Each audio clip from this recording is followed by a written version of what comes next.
Sa mapagpalang gabi po sa ating lahat mga ka-business. Kumusta na po kayo? Sana sa mabuti sa oras ito, sa mabuti po kayong kalagayan mga ka-business ng minamahal.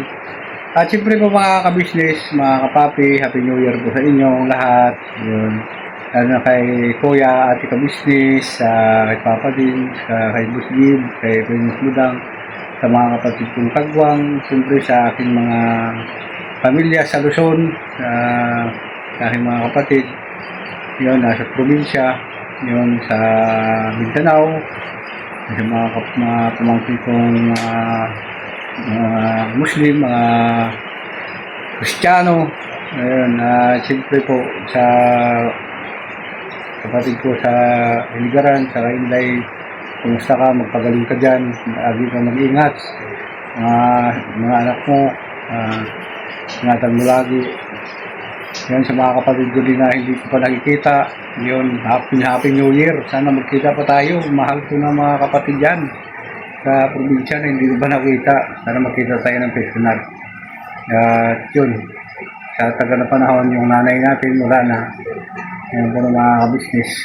Yung pang lagi kong dinadasal na nanarangin doon po mga kabusnis na sana magkita-kita pa rin tayo ng mga kapatid. So, kakain po ako ngayon mga kabisnes. Yun, samahan niyo po ako sa simple vlog na ito mga kabisnes. Ito po yung pagkain ito mga kabisnes. Binigay ng kapitbahay. Ayun, at yun nga po no, mga kabisnes, hindi ko, yun nga, dahil sa medyo masama ang ramdam, pasensya na po kayo. Hindi talaga halos kaya. Pero pipilitin ko po bukas, makapunta po tayo ni Kuya. Sana ma-okay na po ako. Marami naman po akong gamot na nainom mga kabisnes. Ito po mga kabisnes ito. Gamot ko na enerhita sa akin. Yung gamot na ininom ko po. So, yun nga po no, mga kabisnes. Kakain ako at kain po tayo mga kabisnes. Happy New Year sa inyo ulit. Yan. So yan mga kabisnes. Gusto ko sana pumunta doon sa isla ni Tracy sa kanyang kapatid. Doon ako magbagong taon. Kaso nahiya naman po ako mga kabisnes kasi yung sinahod ko kasi po mga kabisnes, tama lang din yung pinabayad ko sa utang ko sa mga, siyempre sa mga kinakainan ko dito mga kabisnes, mga pinag-utahan ng print sa loob ng isang buwan yun. Kasi yung sa akin ang bukas, talaga mo mga kabisnes, hindi ako nakasahod sa channel natin. Kasi 2 buwan, 3 buwan ako bago makasahod dito. Kaya pasensya na po kayo, kinapos. At siyempre kung pumunta po ako doon mga kabisnes, na wala din ako anong bagay, mga kabisnes, na baka mamaya. Basta lang po mga kabisnes. So yun nga po mga kapapi, mga kabisnes, na sa time na ito, ayun naghihintay nga ako ng chat din sana ng aking mga anak na kahit paano sabihin mo sa akin na Happy New Year o kaya pumunta ka dito. Siyempre masabi ko sa kanila na nak, wala akong pira ngayon kasi naubos bayad sa utang. Kasi mahirap din po ng mga kabisnes na ginatuloy na may trabaho tayo tapos sila pa yung dala doon kahit kakapiraso. Nakikahiya naman po mga kabisnes na pupunta ka dun sa mga anak mo, wala kang kahit dalaman lang. At siyempre, sabihin nila na kung ano naman isipin nila. Kaya, yun, kahit isang bati ng Happy New Year sa akin, wala naman po mga business. Kaya, siyempre, kahit paano, nag-visit tayo. Wala man lang pagbati. Kaya, nagsasanay na po ako ngayon mga business na ako na lang mag-isa. Halimbawa, natulad dito ngayon mga kabisnes. Buti pa yung anak ko sa Cebu, nag-visit ako, Happy New Year. Nag-heart sila. Pero hindi ko siya, meron siyang mga nilisig sa akin noon pa na bagay. Pukulog po sa kanilang kalagayan din mga kabisnes. Kaya okay naman po mga business. Napakalakas pala ng ulan dito ngayon mga kabisnes, kaya medyo pinsya na po kayo, malakas yung dagundong ng ulan dito, kaya medyo Kakain pala ako mga kabisnes kasi kahalos kagising ko lang din po mga kabisnes kasi yun nga masakit yung pakiramdam ko, masama ang pakiramdam ko. Ayan, ito nga po yung mga kabisnes. Oh. Ayan. Yung aking, ito bago po mga kabisnes. Lagyan natin ito ng ano, suka para masarap siya. Ito, tsaka ito, pigs. Tsaka yun po ng mga business, ito yung iniinom ko ng gamot. Pakita ko po sa inyo. Lagain ko pa ito mga kabisnes yan. Yan.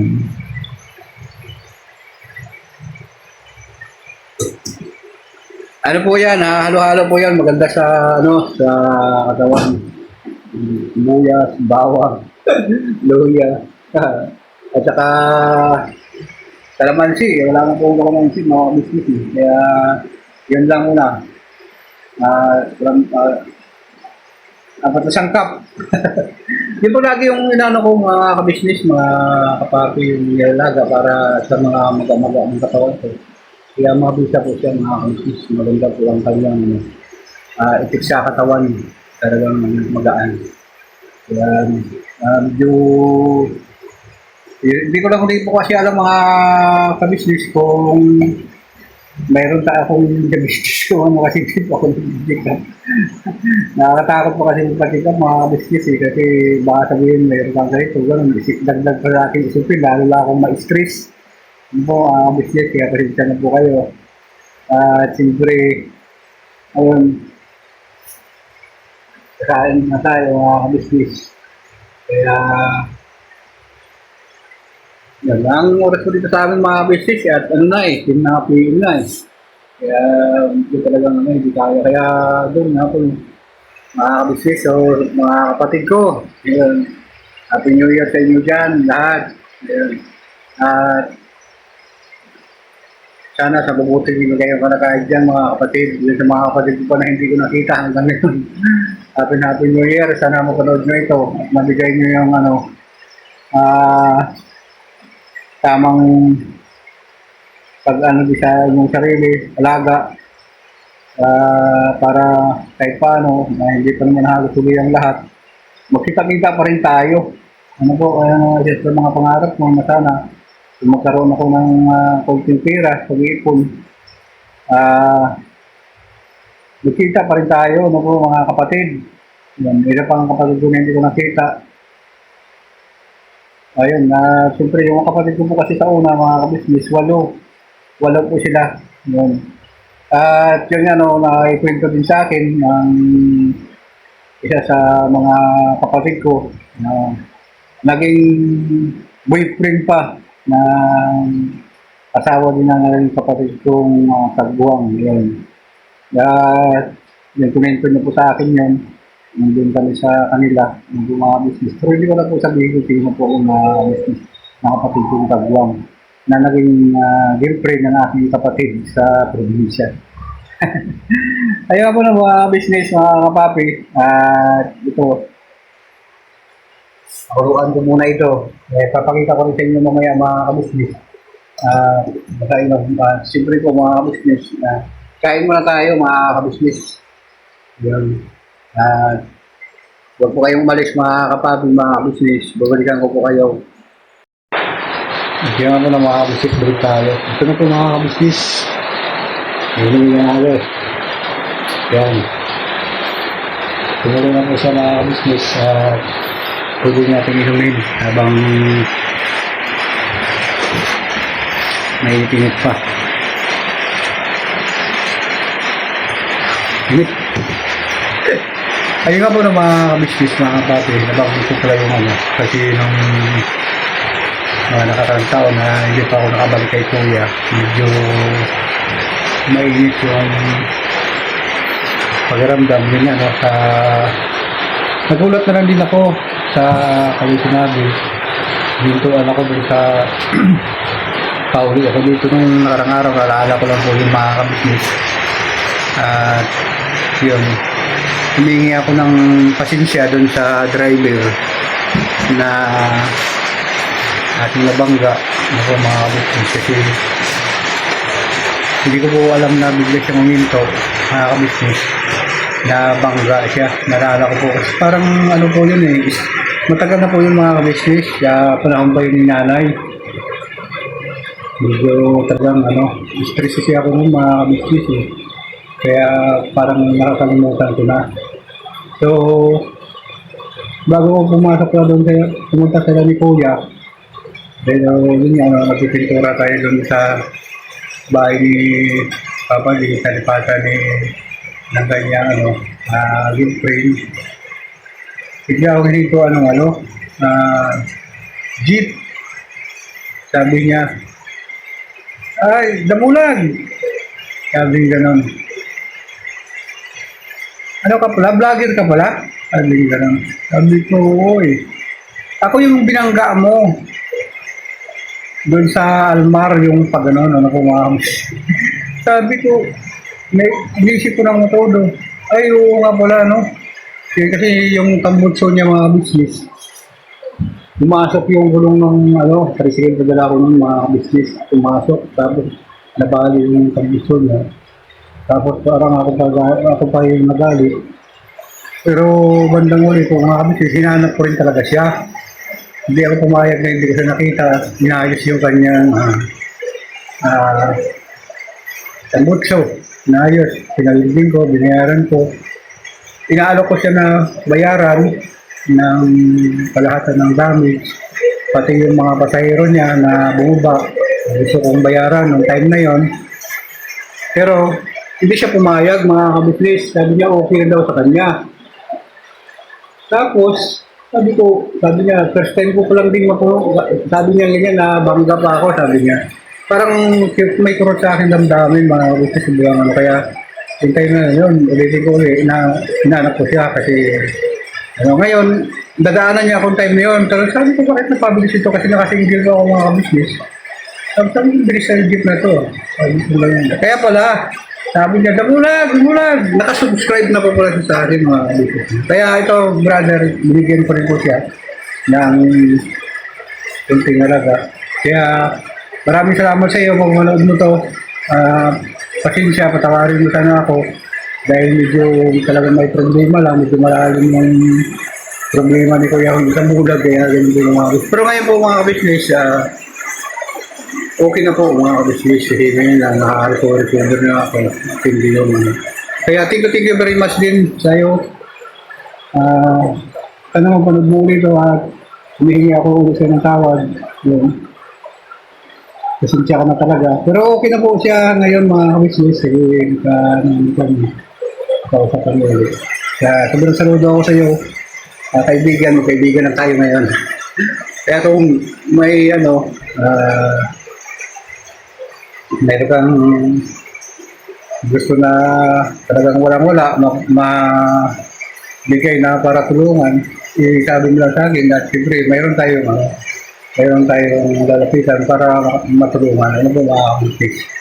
So, thank you very much sa iyo ulit, kaibigan. Hindi ko na makita yung pangalan niya. Ito na naman ngayon mga kabisnes. Yung naman niya, ito lang. Hindi na rin, tapos hindi na kaya sumakit na likod ko dahil piniisip ko rin po na mag-vertex sa kanan pa naman. Tapos yun nga, yung gulo ko, sumamba sa gilid. Dumulas po mga kabisnes, yung balikat ko ito, tumama doon sa gilid ng yung van, tapos gumanon ako, nabangga ko rin yung mama. Tama din na tumawid siya mga kabisnes. Kaya yung kamay niya, inaabot, gumanon. Tapos, diretso kasi nawala, hindi ko masyadong yung preno kasi madulas po mga kabisnes, nandun po yung time na yun eh. Tapos, paghinto ko, tinignan ko yung yung mama. Kasi yung may hawak-hawak ko na bariya, nagpatalsikan. Yun pasensya na po kayo, kaibigan At yun, nilapitan ko siya, sabi ko, bigla ka kasi nagtawid, gano'n. Tapos ang sagot niya naman sa akin, hindi gano'n kaibigan, kasi ikaw yung nabangga mo ako, sabi niya. Ikaw pa yung galit. Sabi ko, hindi naman ako galit, sabi ko, pasensya ka na. Sabi ko sa kanya gano'n. Ganyan, paghingi ka ng pasensya. Hindi yung Tapos mga kabisnes, pinipilit ko siya na abutan ng 1,000. Kasi nga, kaya kabigay nga lang ni Kuya ng ng kinki na sahod mo. Siyempre, naano din naman po ako mga kabisnes. Naabot ko sa kanya. Sabi niya naman, okay lang ako, pares naman tayo trabahador. Sabi niya ng ganun. Okay lang ako, sabi niya. Sabi ko kasi, ang kamay mo, na kahit ibili mo lang naman ng mga gamot-gamot, anong bagay, okay lang yan, kamay lang naman yan eh. Sabi ko kahit na, ibili ko po mga kabisnes. Hindi niya talaga tinanggap. Sige na, pasok ka na. Sabi ko kasi para kang nagmamadali eh. Then, kaya din po mga kabisnes, parang siyempre sa ngayon, parang naisip ko rin na talagang napakadami kong pagkakamali sa 2025 mga kabisnes. Kaya pasensya na, sobrang saludo ako sa inyo mga kaibigan na na pinsala ako sa pag mamali kaya nga sunod po mga kabisnes. Ingat po tayo lahat mga kabisnes sa pagka halimbawa po na hindi natin kaya, huwag natin wala na magpilit o maghintay talaga sa tamang proseso kasi yung mahirap yung tulad na nangyari sa akin po mga business at saka hindi lang yun nangyari din sa kapatid namin Kagwang at saka kay alam nyo na po yun kung sino po mga business kaya so yun nga po ng mga business mga public bumabati ako sa inyo ng Happy New Year pasensya lang po talaga kasi sobrang ilang na ako ng gamot mga business. At siyempre po mga kapapi, mga business, maraming salamat sa inyong tulong at suporta. Sa ka-business official, sa Papa Dins TV, Mrs. Kibi official at Family ka-business, Primus Budang official at saka sa mga kapatid kong Kagwang. At siyempre sa akin po na inyong Kuya Damulag, Zero official, maraming salamat po sa inyong tulong at suporta. Sa aking tumulong po sa pagbayad ng aking utang, si Ma'am Nib. Shoutout sa iyo, Ma'am Juliet, Ma'am Mig, Ma'am Anoy, Ma'am Josephine. Yun. Shoutout po sa inyo, Ma'am. Thank you very much sa inyong tulong at suporta po. Yun sa inyong lahat. Dahil sa mga kabisnes natin dyan sa Ibayang Dagat. Tapos lang ng Tigno Payopay, yun, shoutout sa inyo ma'am, Mag-Sul Tourist, yun, shoutout sa iyo, Happy New Year po sa inyong lahat, Ma'am Nati Valdez, thank you very much po sa inyo, Ma'am Sutruni Atensa. Thank you very much at sa mga kabisnes natin na hindi ko nababanggit, shoutout po sa inyong lahat at lagi po kayong mag-ingat at Happy New Year po sa ating lahat. Never say goodbye. Siguro, another, di ba naman tayo mga ka-business namin na mahal.